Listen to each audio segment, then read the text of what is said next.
Hello hi കൂട്ടുകാരെ, Maya's sweet and spicy വേൾഡിൻ്റെ പുതിയ വീഡിയോയിലേക്ക് എല്ലാവർക്കും സ്വാഗതം. ഇന്ന് നമ്മളുടെ വീഡിയോയിൽ ഒരു താറാവ് മപ്പാസ് ഉണ്ടാക്കുന്നതിൻ്റെ റെസിപ്പിയാണ്. ഞാൻ അതിലേക്ക് ആവശ്യമായിട്ട് ഒരു 3 താറാവ് എടുത്ത് ഇത് നന്നായിട്ട് കഴുകുക. ഇത് ഇപ്പം വെള്ളം ഒഴിച്ച് ആദ്യത്തെ സെറ്റ് കഴുകും, പിന്നെ വിനാഗിരിയും ഉപ്പും ഇട്ട വെള്ളത്തിൽ നന്നായിട്ട് കഴുകി എടുക്കാം. താറാവ് ഞാനൊരു 4 വട്ടം നന്നായിട്ട് ഉലച്ച് കഴുകി. സാധാരണ ഞാൻ താറാവ് ക്ലീൻ ചെയ്തിട്ട് മൊത്തത്തിൽ ഇനി മേടിച്ചുകൊണ്ട് വരിക പതിവ്. എന്നിട്ട് നമ്മൾ ഒന്നുകൂടെ ഒന്ന് ക്ലീൻ ചെയ്തിട്ട് കട്ട് ചെയ്തിട്ടുള്ളൂ. ഈ പ്രാവശ്യം എനിക്ക് അവിടെ കട്ട് ചെയ്ത് വന്നു. അപ്പം അത് കാരണം ഞാൻ ഒന്നുകൂടെ ഒന്ന് ക്ലീൻ ചെയ്ത് നല്ല വൃത്തിക്കാൻ തന്നത്. എന്നാലും ഒരു സമാധാനത്തിന് ഒന്നുകൂടെ ഒന്ന് അത് ക്ലീൻ ചെയ്തെടുത്തു. ഇതൊന്ന് വാരി വെക്കട്ടെ. നമുക്ക് ഇതിലോട്ട് കുറച്ച് മഞ്ഞൾപ്പൊടി, കുരുമുളക് പൊടി, ഉപ്പും ചേർത്ത് ഒന്ന് ഇളക്കി വെക്കാം. കുറച്ച് കുരുമുളക് പൊടി ഇട്ടു, മഞ്ഞൾപ്പൊടി ഇട്ടു. ഞാൻ ഈ ഇടുന്ന മഞ്ഞൾപ്പൊടിയേ ഉള്ളൂ, ഇനി കറിക്കകത്ത് മഞ്ഞൾപ്പൊടി ചേർക്കത്തില്ല. കുറച്ച് ഉപ്പും കൂടെ നമുക്ക് ചേർത്ത് നന്നായിട്ടൊന്ന് ഇളക്കി വെക്കാം.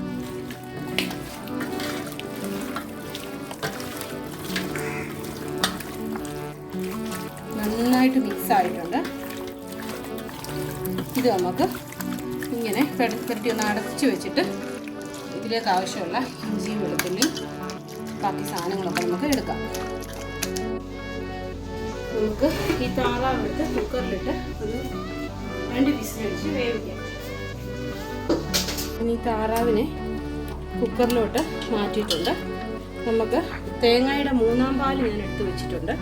അതും ഇതിൻ്റെ അകത്തൊഴിച്ച് കുറച്ച് ഉപ്പും കൂടെ ചേർത്ത് വേവിക്കാം. ഞാൻ മുമ്പേ കുറച്ച് ഉപ്പ് ചേർത്തിട്ടുണ്ടായിരുന്നു, അപ്പം കുറച്ച് ഉപ്പും കൂടെ ചേർത്ത് കൊടുക്കാം. പിന്നെ അതിൻ്റെ അകത്ത് ചതച്ച കുരുമുളക്, കുറച്ച് മുഴുവൻ മസാല, അതായത് പട്ട, ഗ്രാമ്പൂ, ഏലക്ക, തക്കോലം, പിന്നെ ചെറിയൊരു പീസ് ജാതിപത്രി, ഇത് 1 സ്പൂൺ കുരുമുളക് പൊടി, ഇത്രയും ചേർത്ത് നമുക്ക് നന്നായിട്ട് ഇളക്കിയിട്ട് കുക്കറിൽ അടച്ച് 2 വിസിൽ അടുപ്പിക്കാം. ബാക്കി നമുക്കിനി വഴറ്റി ചേർക്കുന്നതിൻ്റെ കൂട്ടത്തിൽ വെച്ച് ബാക്കി വേവിച്ചാൽ മതി. ഗ്യാസ് കത്തിച്ചു, നമുക്ക് കുക്കർ അടച്ച് ഗ്യാസിലോട്ട് വെക്കാം. കുക്കർ വെച്ചിട്ടുണ്ട്, ഒരു 2 വിസിൽ അടുപ്പിക്കാം. നമ്മുടെ താറാവ് വെന്തത് കാത്തു വെച്ചിട്ടുണ്ട്. ഞാൻ ഉരുളി വെച്ചു, എണ്ണ ചൂടാക്കി ഈ കടുകിട്ട് പൊട്ടിക്കുക. കടുക് പൊട്ടിക്കഴിയുമ്പോഴത്തേക്കും ഒരു 1.5 സ്പൂൺ കടുക് ചേർത്തിട്ടുണ്ട്. കടുകെല്ലാം പൊട്ടി വന്നിട്ടുണ്ട്. കുറച്ച് പച്ചമുളകും കറിവേപ്പിലയും കൂടെ ഇതിൻ്റെ അകത്തോട്ട് ഇടുക. ഇത് ഒന്ന് മൂത്ത് വന്നിട്ടുണ്ട്. ഇത് ഞാൻ കുറച്ച് കോരി ഒരു ചെറിയ പാത്രത്തിലോട്ട് മാറ്റി വെക്കുക. കാരണം ഇതെല്ലാം വഴന്ന് കഴിയുമ്പോൾ ഇതിൻ്റെ മുകളിൽ ഇടാൻ വേണ്ടിയിട്ടാണ്, ഗാർണിഷ് ചെയ്യാൻ. കാരണം താറാവിന് അത്യാവശ്യം നല്ല നെയ്യുണ്ട്.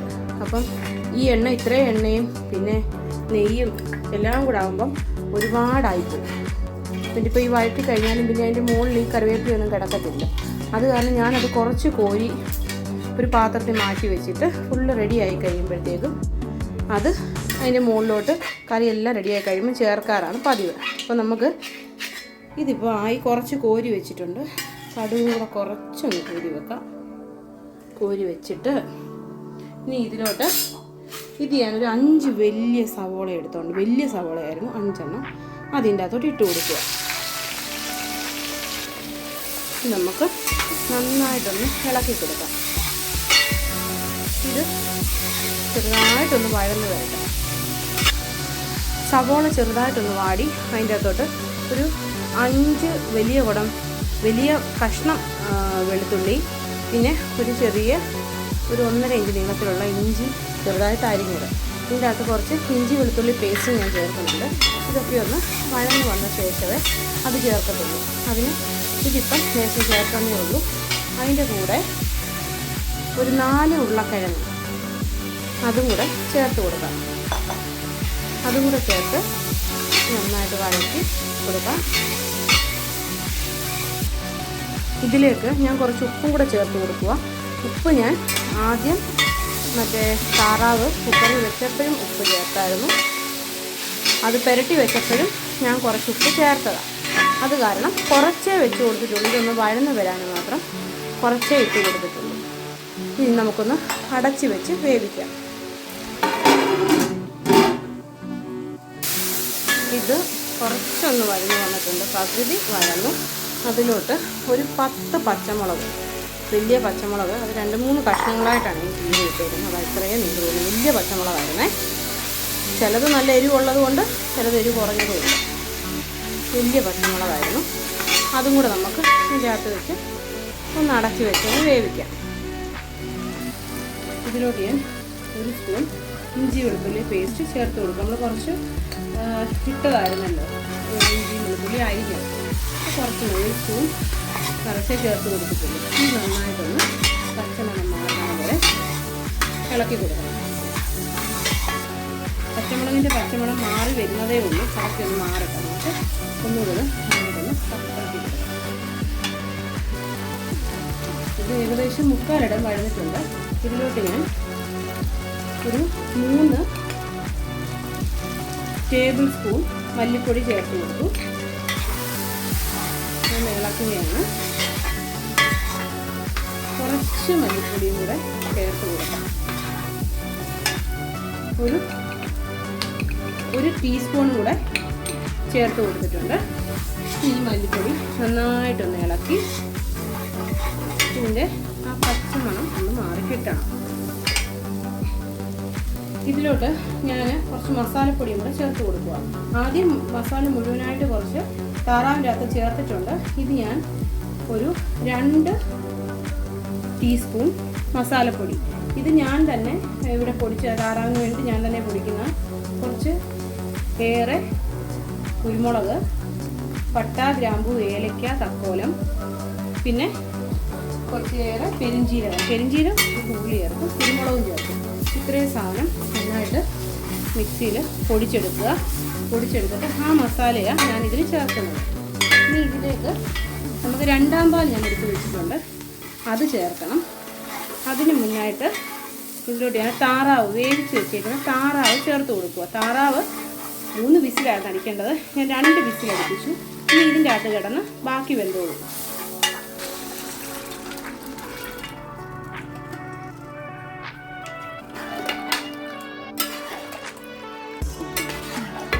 കുറച്ചും കൂടെ വേവാനുണ്ട്, അത് ഈ ചട്ടിക്കകത്ത് കിടന്ന് വെന്തോളൂ. അപ്പോഴത്തേക്ക് നമ്മൾ കിഴങ്ങ് ശരിക്കും വെന്തിട്ടില്ല, കുറച്ച് വേവുന്നതുകൊണ്ട് കിഴങ്ങ് നമുക്ക് 3/4 വേവേ ആയിട്ടുള്ളൂ. ഇത് നന്നായിട്ട് തിളച്ചിട്ട് നമുക്ക് ഇതിൻ്റെ അകത്തോട്ട് തേങ്ങയുടെ 2ാം പാൽ ചേർത്ത് കൊടുക്കാം. ഞാൻ നല്ല പച്ചത്തേങ്ങ കിട്ടി, ചെറിയ 3 തേങ്ങയുടെ പാലാണ് എടുത്തേക്കുന്നത്. ചെറിയ തേങ്ങയായിരുന്നു, അതുകൊണ്ട് 3 തേങ്ങ. വലിയ തേങ്ങയാണ് 2 എടുത്താൽ മതി. ഇനി നമുക്കിതൊന്ന് അടച്ചു വെച്ച് വേവിക്കാം. താറാവൊക്കെ നന്നായിട്ട് തിളച്ച് വന്നിട്ടുണ്ട്. ഇതിൽ 2ാം പാൽ എടുത്ത് വെച്ചേക്കുന്നതാണ്. കുറച്ചേറെ എടുത്ത് 2ാം പാൽ ഇതിൻ്റെ അകത്ത് കിടന്ന് വേവട്ടെ. നന്നായിട്ട് പാലിൻ്റെ അകത്ത് കിടന്ന് പച്ചത്തേങ്ങ ആയ കാരണം നല്ല കുറുകിയ പാലായിരുന്നു 2ാം പാൽ. ഞാനൊന്ന് മിക്സിയിൽ അടിച്ചെടുത്തു, അത് കാരണം നല്ല കുറുകിയ പാലായിരുന്നു കിട്ടിയത്. അതുകൊണ്ടാണ് 1ാം പാൽ ഞാൻ മാറ്റി വെച്ചിട്ടുണ്ട്. ഇതിനി ഒന്ന് വരുന്നത് വറ്റി വരട്ടെ. വറ്റി വരുന്നത് നമുക്ക് 1ാം പാൽ ചേർത്ത് കുറച്ച് അണ്ടിപ്പരിപ്പൊക്കെ അരച്ച് ചേർത്താണ് നിർത്തിയേക്കാം. ഇത് ഞാൻ അടച്ച് വെക്കുക. തുറക്കാം. തിളച്ച് വന്നിട്ടുണ്ട്. ഇതിലോട്ട് കുറച്ച് കറിവേപ്പിലയും കൂടെ ചേർത്ത് കൊടുക്കാം. ചേർത്ത് നന്നായിട്ട് ഇളക്കി കൊടുക്കാം. ഇളക്കിയിട്ട് വീണ്ടും അടച്ച് വെക്കാം. ഇതൊക്കെ ഒന്ന് കുറുകട്ടെ. വീണ്ടും ഞാൻ തുറന്നു. ഇത് കണ്ടോ, നെയ്യ് കിടക്കുന്നുണ്ടോ? ഇങ്ങനെ നെയ്യ് കിടക്കുന്ന കാരണമാണ് ഞാൻ ആദ്യം പറഞ്ഞേ എണ്ണ കുറച്ച് വഴറ്റാൻ മാത്രം എടുത്താൽ മതി. പിന്നെ നമ്മൾ കടുകും കൂടൊക്കെ വറുത്ത് ചേർക്കുമ്പോഴത്തേക്കും ഒരുപാട് എണ്ണയായിപ്പോയി. അത് കണ്ടോ, അത് നന്നായിട്ട് ഇതിൻ്റെ താറാവിൻ്റെ നെയ്യുണ്ട്. തൊലിയോടുകൂടിയല്ലേ താറാവ് ഇടുന്നത്, അത് കാരണം. ഇതിപ്പം വെന്തു. ഞാൻ ഉപ്പ് നോക്കട്ടെ, ഉപ്പ് കുറവാണ്. അപ്പോൾ നമുക്കിനകത്ത് 1 സ്പൂൺ ഉപ്പും കൂടെ ചേർത്ത് കൊടുക്കാം. 1 സ്പൂൺ ഉപ്പും കൂടെ ചേർത്ത് കൊടുത്ത്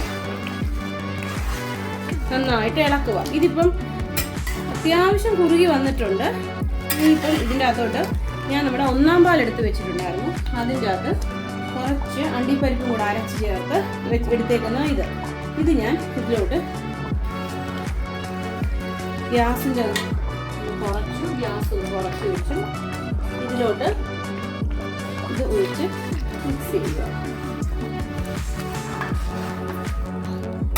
നന്നായിട്ട് മിക്സ് ചെയ്യട്ടെ. ഇത് നന്നായിട്ട് ചൂടായിട്ടുണ്ട്. അപ്പോൾ ഞാൻ നോക്കുമ്പോൾ ഉപ്പ് വീണ്ടും കുറവ്. അപ്പോൾ ഞാൻ 1 സ്പൂൺ ഉപ്പും കൂടെ ഇട്ട് കൊടുത്തു. ഇത് നന്നായിട്ടൊന്ന് മിക്സ് ചെയ്തിട്ട് ഞാൻ ഇതിനകത്ത് തക്കാളിക്കൊന്നും ചേർത്തിട്ടില്ല. തക്കാളിക്ക ചേർക്കുന്നതുകൊണ്ട് ഞാൻ തക്കാളിക്ക ചേർക്കാറില്ല. അപ്പോൾ ഇതിനകത്ത് ഞാനൊരു 2 സ്പൂൺ വിനാഗിരി തീ നിർത്തി ഓഫ് ചെയ്ത് കഴിഞ്ഞ് 2 സ്പൂൺ വിനാഗിരി ചേർത്തു. ഒന്ന് ഇളക്കി കൊടുത്തു. ഇനി ഇതിപ്പോൾ ഇങ്ങനെ കിടക്കുന്നതല്ല, ഇതിന് കുറുവും കേട്ടോ. ഇവിടെ കുറച്ച് ചാറ് വേണം, അത് കാരണം എങ്ങനെ ഇട്ടേക്കുന്നത്. ഇനി ഇതിരുന്ന് അണ്ടിപ്പരിപ്പൊക്കെ ചേർത്താൽ ഇരുന്ന് നന്നായിട്ട് കുറുകി വരും. ഞാൻ ആദ്യം ആ കടുക് വറുത്ത് വെച്ചിരുന്നില്ലേ, അത് നമുക്കിനി ഇതിൻ്റെ മുകളിലോട്ട് ഇട്ട് കൊടുക്കാം. അതിട്ട് ഇനി അധികം ഇളക്കേണ്ടത് മുകളിലൊന്ന് കിടക്കട്ടെ. അപ്പം നമ്മുടെ താറാവ് കറി റെഡി ആയിട്ടുണ്ട്. ഇത് കുറച്ച് സമയം കൂടി ഇരിക്കുമ്പം തിക്കാവും. ഇവിടെ അപ്പത്തിനൊക്കെ കഴിക്കാനായിട്ട് കുറച്ച് ചാറും വേണം. അപ്പം തിക്കായിട്ട് വേണ്ടുന്നൊരു കുറച്ചും കൂടെ വറ്റിച്ചിട്ട് എടുത്ത് വെച്ചാൽ മതി. അപ്പം നമ്മുടെ താറാവ് കറി റെഡി ആയിട്ടുണ്ട്. ഞാൻ കുറേ നാളുകളായിട്ട് ഇങ്ങനെയാണ് ഉണ്ടാക്കുന്നത്. ഞാൻ ആദ്യമായിട്ട് ഉണ്ടാക്കിയ ഇതേ മെത്തേഡിൽ തന്നെയാണ്. തക്കാളിക്ക ചേർക്കേണ്ടവർക്ക് ചേർക്കാം. അപ്പം നമ്മൾ വിനാഗിരി ചേർക്കേണ്ട ആവശ്യമില്ല. ഇപ്പോൾ തക്കാളിക്ക ഇല്ലാത്ത കാരണമാണ് ഞാൻ വിനാഗിരി ചേർത്തേക്കുന്നത്. അപ്പം എല്ലാവരും ഇതുപോലെ ഒന്ന് ഉണ്ടാക്കി നോക്കുക. ഇത് നല്ല ടേസ്റ്റി ആയിട്ടുള്ളൊരു താറാവ് മപ്പാസാണ്. ഇത് പഴയ അമ്മമാരൊക്കെ ഉണ്ടാക്കുന്ന ആ ഒരു മെത്തേഡാണ് ഇത്.